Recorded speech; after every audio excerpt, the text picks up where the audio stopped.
आज हम लोग इस वीडियो के मदद से समझेंगे कोई भी कंपाउंड एरोमेटिक है या नहीं है।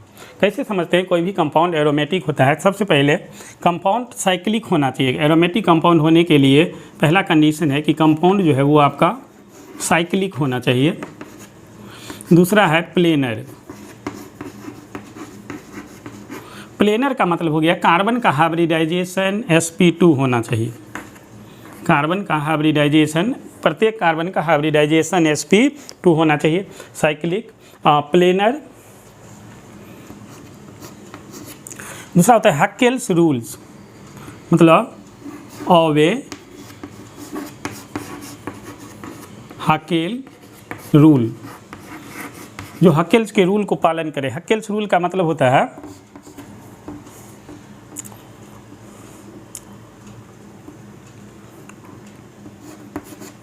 4n+2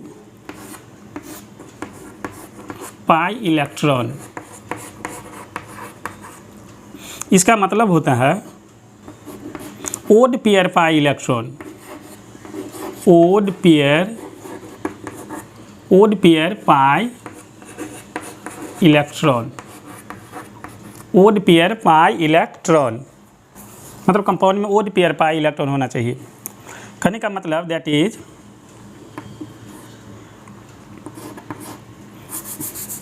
ऐसे समझ लीजिए, एरोमेटिक के लिए ये एक चीज़ ध्यान में रखना है।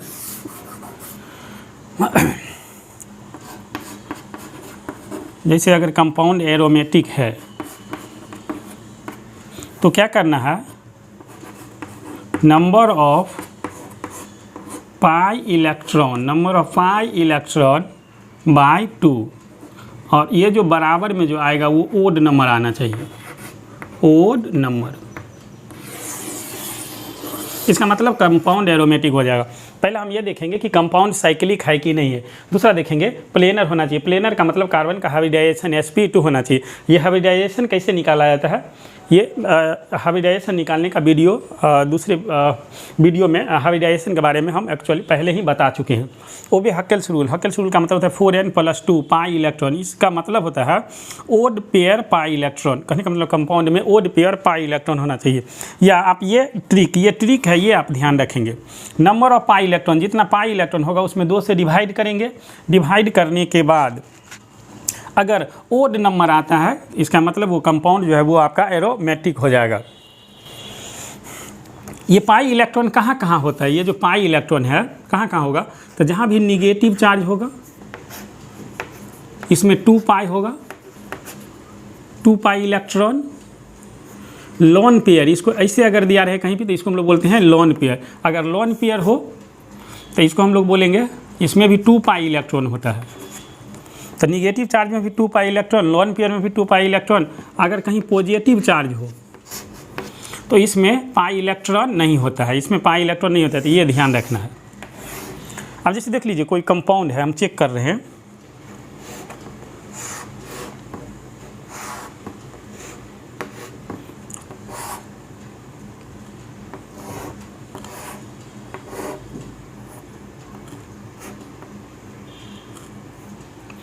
जैसे अगर हम इसका बात करें तो इसमें पाई इलेक्ट्रॉन काउंट करना है। और एक 2 बात और याद रखना है, डबल बॉन्ड। ये क्या है आपका? Double bond. डबल बॉन्ड में भी पाई इलेक्ट्रॉन जो है वो कितना हो जाएगा? 2 पाई इलेक्ट्रॉन। तो यहाँ डबल बॉन्ड है तो 2 पाई यहाँ और 2 पाई यहाँ, टोटल पाई इलेक्ट्रॉन कितना हो गया? तो पाई इलेक्ट्रॉन हो जाएगा 4 पाई इलेक्ट्रॉन। 4 पाई इलेक्ट्रॉन में क्या करना है आपको? 2 से डिवाइड कर दीजिए। जब हम इसको 2 से डिवाइड कर देंगे तो आपका कितना आ जाएगा? 2। ये जो 2 जो आया है ये इवन नंबर में आया है। 2 किस में आया? इवन नंबर में। इवन नंबर में नहीं, किस में आना चाहिए? ओड नंबर में। इसका मतलब ये कंपाउंड एरोमेटिक नहीं है, क्योंकि इसमें जितना पाई इलेक्ट्रॉन है उसमें 2 से डिवाइड किए तो जो नंबर आ रहा है वो इवन में आ रहा है। इवन में आएगा तो वो एरोमेटिक नहीं होगा। जैसे इसमें अगर हम देखें, इसमें पाई कितना है? 2 पाई इलेक्ट्रॉन है। इसमें हम 2 से क्या करेंगे? डिवाइड करेंगे तो कितना आ जाएगा? 1 पाई इलेक्ट्रॉन। मतलब ये ओड नंबर में, 1 जो है वो ओड नंबर है, इसीलिए ये कंपाउंड जो है वो आपका एरोमेटिक हो जाएगा।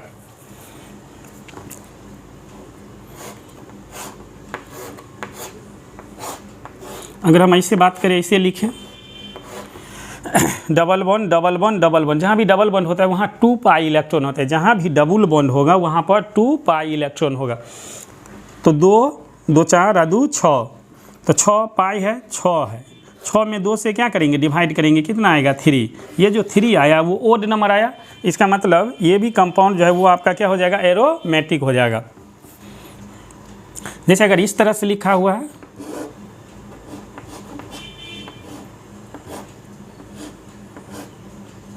और नाइट्रोजन में एक लॉन पेयर होता है, तो ये भी हम देखते हैं, चेक करते हैं, तो इसमें 6 पाई हो जाएगा, 6 पाई इलेक्ट्रॉन। हम भाई इसको 2 से क्या करना है, डिवाइड कर देना है, तो कितना आएगा 3 जो है वो आपका क्या आ गया, ओड नंबर। 3 क्या है, ओड नंबर।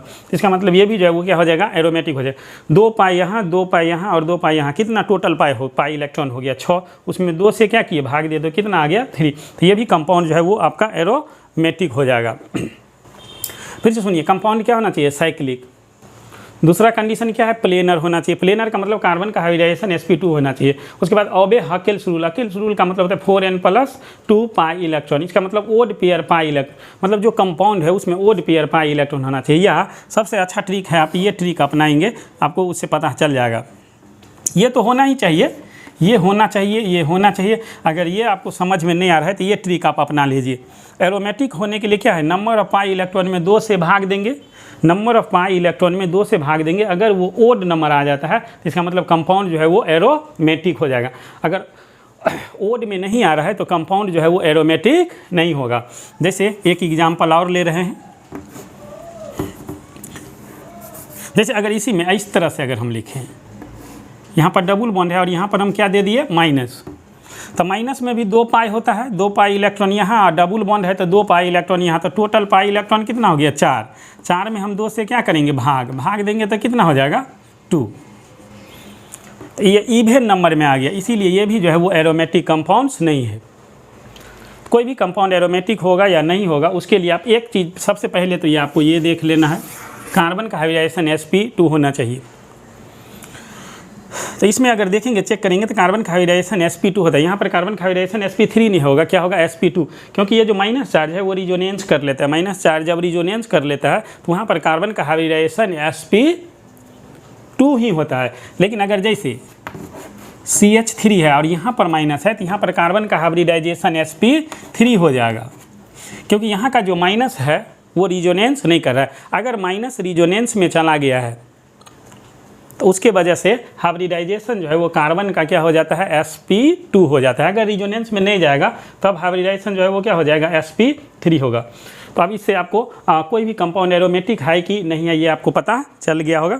अगर आपको समझने में अगर कोई परेशानी हो, समझ में ना आए, तो आप कमेंट्स करके मुझे बताइए, मैं आपको ज़रूर बताऊंगा। क्योंकि एरोमेटिक कंपाउंड अभी अब मैं नेक्स्ट वीडियो आपको बता रहा हूँ बेसिक कैरेक्टर ऑफ एमीन्स। अगर एरोमेटिक कंपाउंड्स अगर आप नहीं पहचानेंगे तो आपको बेसिक कैरेक्टर ऑफ एमाइंस जो है वो समझ में नहीं आएगा। इसको बढ़िया से थोड़ा हम कितना ही बता देंगे लेकिन आपको बात समझ में नहीं आएगा जब तक आप उसको कॉपी पर नोट्स नहीं करेंगे, उसको बार बार आप लिखेंगे नहीं।